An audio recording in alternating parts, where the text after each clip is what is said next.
श्री नवनाथ भक्ती कथासार अध्याय 40। इंद्राचा सौम्ययाग, नाथांचा आशीर्वाद आणि सौम्ययाग हा अध्याय परिसाप्रमाणे आणि कामधेनुप्रमाणे सर्व इच्छा पूर्ण करणारा आहे। अध्याय सुरुवात होत आहे। चरपटीनाथाने दूरदर्शन केल्यापासून इंद्राच्या चित्तास अवस्था अशी नव्हतीच।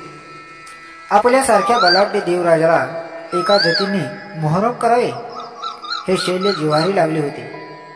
भविष्यात अशी नामुष्की ओढवणं ही बहुतेने सर्व देवांची सभा बोलावली होती। त्यात तो बृहस्पतींना म्हणाला, गुरुजी, चरपटीनाथ वयाने जरी लहान असला तरी वाताकर्षण विद्येच्या बळावर स्वतःच्या सामर्थ्याचा ठसा उमटवून गेला। ते वाताकर्षण अस्त्र देवांना मिळालेच पाहिजे असा माझा आग्रह आहे। तरी कृपा करून त्या अस्त्र प्राप्तीसाठी आम्ही काय करावे ते सांगा। त्यावर देवगुरु म्हणाले, तुझी विवंचना मी जाणतो। ते अस्त्रविद्या प्राप्त करण्यासाठी सोमयागाचे आयोजन कर।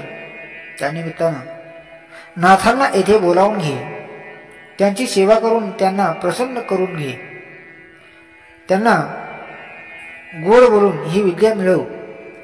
ती युक्ती इंद्राला पसंत पडली। त्यानं सोमयागाची योजना आखली आणि स्वतःचा रथ पाठवून मच्छिंद्राचा पिता उपरिचर वसू याला बोलावून घेतले। उत्तम आदर सत्कार करून त्याला तोषविले। त्याला आपला मनोदय सांगितला आणि नवनाथांना आणण्याची जबाबदारी त्यांच्यावर सोपवली। उपरिचर वसू मच्छिंद्रनाथांच्या भेटीस बद्रिकाश्रमास आले तेव्हा योगायोगाने गोरक्षनाथ, धर्मनाथ, कानिबनाथ, गोपीचंद, जालंधरनाथ, अडभंगनाथ हे सर्व नाथ मंडळी तेथे उपस्थित होते। त्यांना बरोबर घेऊन तो हेल्लापटणास गेला। तेथून मैनावतीला आपल्या समवेत घेतले। त्यानंतर वडवळ गावी नागनाथास, गौतमी तीरावरून भरथरीनाथास, विटे गावातून रेवणनाथास, तसेच ठिकठिकाणी जाऊन 84 सिद्धांनाही बरोबर घेतले।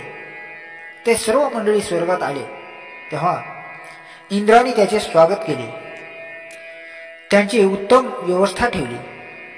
मग बृहस्पती व मच्छिंद्रनाथ यांच्या सूचनेवरून सोमयाग सिंहद्वीपात करण्याचे ठरविले।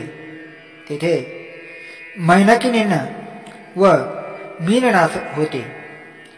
उपरिचर वसूने त्या दोघांचे व नाथांचे भेटीकडून मैनाकिनीस पूर्वी दिलेले वचन पाळले। नाथांनी त्या दोघांना आपल्यापाशी ठेवून घेतले आणि यज्ञ सुरू झाला। मग नाथ आहुती देऊ लागले। यजमान इंद्र यज्ञाला बसला होता। या अवधीत मच्छिंद्रनाथांनी आपले जागी चौरंगीनाथ व अडभंगनाथ बसविले आणि वेळात वेळ काढून मीननाथास अस्त्रविद्या शिकविण्यास सुरुवात केली। तेव्हा देवगुरूने इंद्राला सावध केले आणि म्हणाले, उपरिचर वसूला यजमान बनवून तू मोकळा राहा।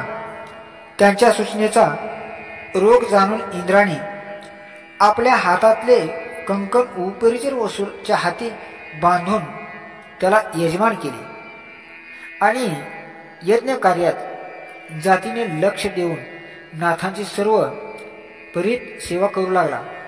आणि त्यावेळी त्याची भक्ती व आस्था पाहून नाथांचे मन संतुष्ट झाले।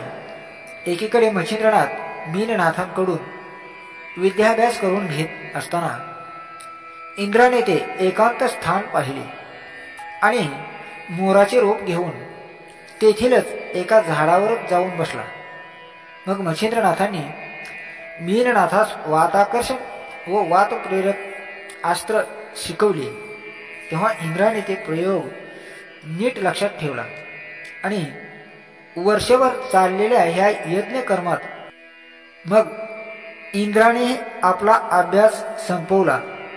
बृहस्पतीची युक्ती अशा प्रकारे सफल झाली आणि यज्ञ सांगतानंतर आग्रह पूजेचा संपन्न होताच इंद्राने त्या सर्वांची क्षमा मागून मच्छिंद्रनाथाने मीननाथास सर्व शिकवल्याचे ज्ञान आपण मयूर रूपात कसे प्राप्त केले ते सांगितले आणि त्या विधेस वर देऊन ती फळद्रूप व्हावी अशी विनंती केली.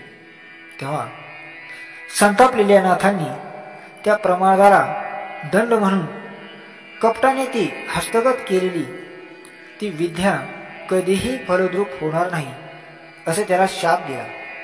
मग त्यामुळं इंद्राचे तोंड उतरले आणि बृहस्पती व उपरिचर वसू यांनी नाथांची स्तुती करून इंद्राला उपशाप देण्याची विनंती केली.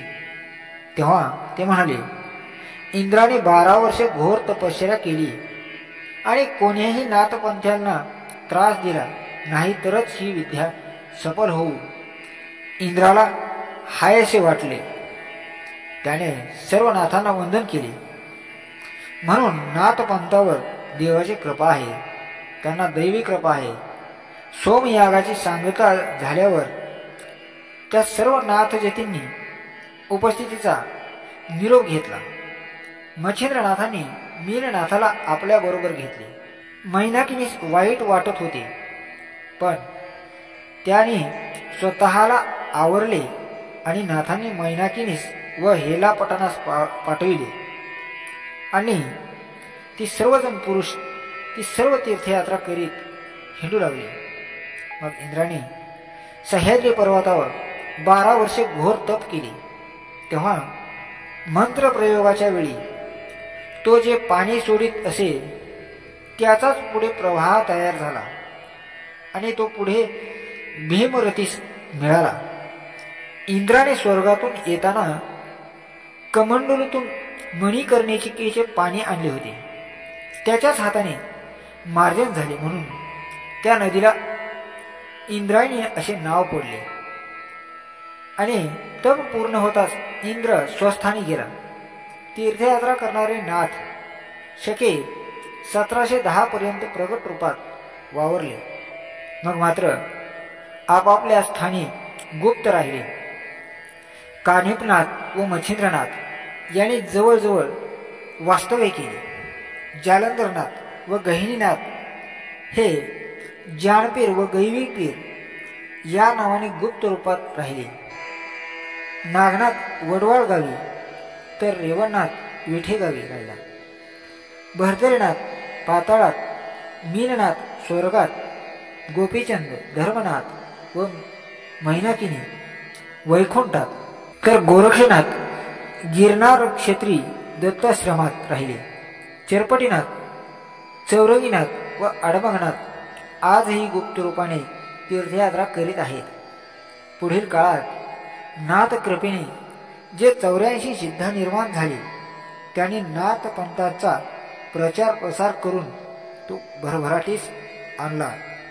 याचबरोबर अध्याय 40 समाप्त होत आहे. उर्वरित कथा